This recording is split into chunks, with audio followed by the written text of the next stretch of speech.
Hello friends, आपका फिर से एक बार बहुत बहुत स्वागत है आपके अपने यूट्यूब चैनल महेशम क्लासेस में। तो फ्रेंड्स, आज के इस वीडियो में हम लोग जानने वाले हैं क्लास 12 का एक बहुत ही इंपॉर्टेंट टॉपिक के बारे में, जो है मौर्य साम्राज्य के पतन के क्या कारण थे। इट मीन्स फ्रेंड्स, जो मौर्य साम्राज्य है उसका पतन आखिर हुआ तो क्यों हुआ, उसके क्या कारण थे। तो चलिए फ्रेंड्स, बिना देर किए जानते हैं। जानने से पहले फ्रेंड्स, अगर आपने अभी तक चैनल को सब्सक्राइब नहीं किया तो प्लीज कर दें, और अगर वीडियो को लाइक नहीं किया तो प्लीज कर दें।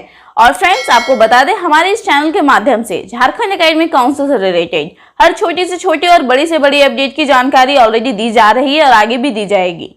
और फ्रेंड्स, आपको इसी तरह के कुछ इंपॉर्टेंट टॉपिक्स के बारे में जानकारी आगे भी मिलती रहेगी, और जैसे मिल रही है आगे भी मिलेगी। तो अगर आप भी रखना चाहते हैं खुद को अपडेट, तो चैनल को सब्सक्राइब करना ना भूलें, और सब्सक्राइब करने के साथ साथ फ्रेंड्स बेल आइकन को प्रेस करना ना भूलें। बेल आइकन को प्रेस करने से फ्रेंड्स हमारे जितने भी न्यू लेटेस्ट वीडियोज आएंगी उन सब की अपडेट आपको मिलती रहेगी। तो फ्रेंड्स, चलिए बढ़ते हैं अपने आज के टॉपिक की ओर।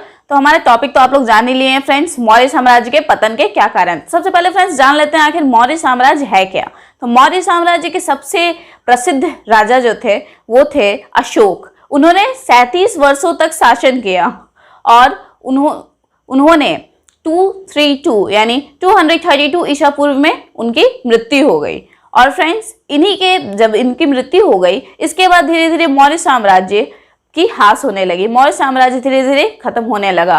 यही सबसे बड़ा कारण था अशोक की मृत्यु। और आगे जानते हैं फ्रेंड्स आखिर इनका क्या क्या है कारण इसके समाप्त होने का। तो सब फ्रेंड्स, जैसा कि हम लोग जानते हैं, कोई भी साम्राज्य एकाएक तो समाप्त नहीं होता है। तो इस साम्राज्य के भी खत्म होने के बहुत सारे कारण थे, और एक समय ऐसा आया कि इन सभी कारण ने मिलकर इसके समाप्ति होने का एक बहुत बड़ा कारण हो गए। तो चलिए फ्रेंड्स, जानते हैं एक एक करके आखिर इसके क्या क्या बड़े बड़े कारण थे। तो फ्रेंड्स, हमारा सबसे पहला कारण और सबसे इंपॉर्टेंट कारण था फ्रेंड्स, अशोक तथा उसके उत्तराधिकारियों की ब्राह्मण विरोधी नीति। इट मीन्स फ्रेंड्स, जो अशोक थे और उनके जितने उत्तराधिकारी थे, उन्होंने ब्राह्मण की जो नीतियां थी उन्हें ठुकरा दिया था।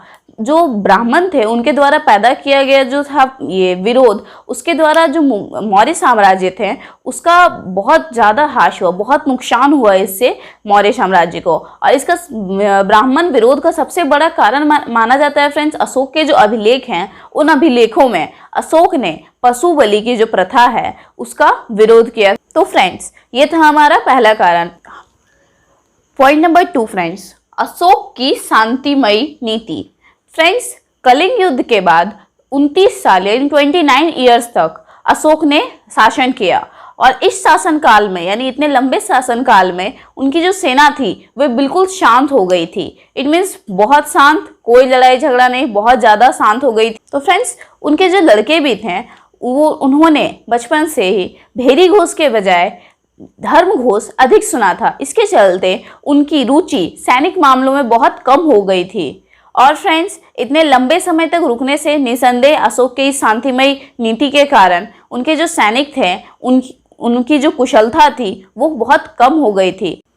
तो फ्रेंड्स, ये था अशोक का दूसरा, अशोक की जो ये मौर्य साम्राज्य था इसका पतन का दूसरा कारण। इट मीन्स फ्रेंड्स, अशोक की शांतिमय नीति, ये भी एक बहुत बड़ा कारण थी। चलिए आगे जानते हैं तीसरा कारण क्या है। तो फ्रेंड्स, अब हमारा तीसरा कारण है वित्तीय संकट।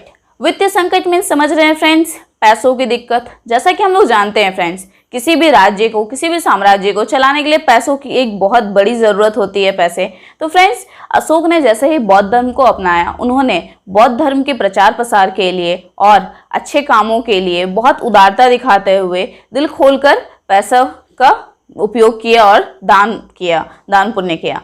तो इस दान पुण्य के चक्कर में उनकी जो राजकोष था उससे बहुत सारे ज़्यादा खर्चा हो गए, और फलस्वरूप उनका जो राजकोष था वो खाली हो गया।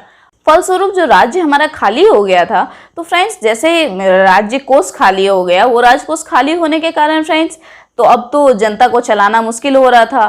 तो फ्रेंड्स, जनता को अब जब राजकोष खाली हो गया तो अब जनता में भी थोड़ा सा विद्रोह का जो था वो निकलने लगा। अब राज्य जब उसमें पैसा ही नहीं है राजकोष में, तो और लोगों को, मंत्रियों को क्या दिया जाएगा। तो इसके चलते विद्रोह को दबाना भी असंभव प्रतीत हो गया और असंभव हो गया। तो फ्रेंड्स, अब हमारा चौथा पॉइंट है प्रांतीय शासकों का उत्पीड़न। It means friends, Maurya Maurya शासन का, मौर्य साम्राज्य का अंत होने का एक बहुत बड़ा कारण ये भी था कि वहाँ के जो दूरस्थ शासक थे वो बहुत ही अन्यायी थे। वे बहुत अन्यायी थे। अन्यायी होने के कारण फ्रेंड्स, इसलिए समय समय पर कुछ समय के बाद उनके खिलाफ विद्रोह हुआ करते थे, और विद्रोह होने के कारण ही फ्रेंड्स ये एक बहुत बड़ा कारण बन गया मौर्य साम्राज्य के पतन का। तो ये फ्रेंड्स था हमारा पॉइंट नंबर 4। आगे बढ़ते हैं फ्रेंड्स नेक्स्ट पॉइंट की ओर। तो फ्रेंड्स आगे बढ़ते हैं, हमारा नेक्स्ट है क्वेश्चन पॉइंट नंबर 5, केंद्रीय शासन की दुर्बलता। तो फ्रेंड्स, मौर्य साम्राज्य के अंत का एक महत्वपूर्ण कारण शासन की केंद्रीकरण की प्रधानता भी थी।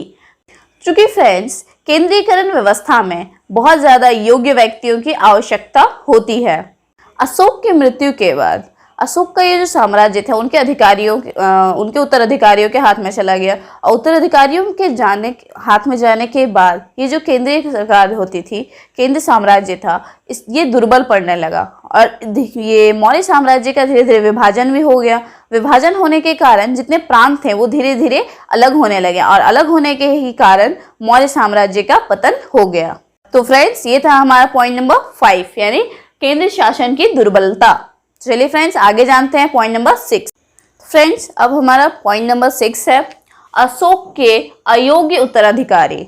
मतलब फ्रेंड्स, अशोक जो थे उनके जो उत्तराधिकारी थे, यानी उनके बाद जो थे वो लोग जो थे वो उतने योग्य नहीं थे, उनमें उतनी योग्यता नहीं थी, उनमें आपसी फूट बहुत अधिक था। आपसी फूट होने के कारण मौर्य साम्राज्य का पतन हुआ, एक बहुत बड़ा कारण था फ्रेंड्स। और ये लोग जो उत्तराधिकारी थे उनके, ये लोग अत्यंत दुर्बल भी थे।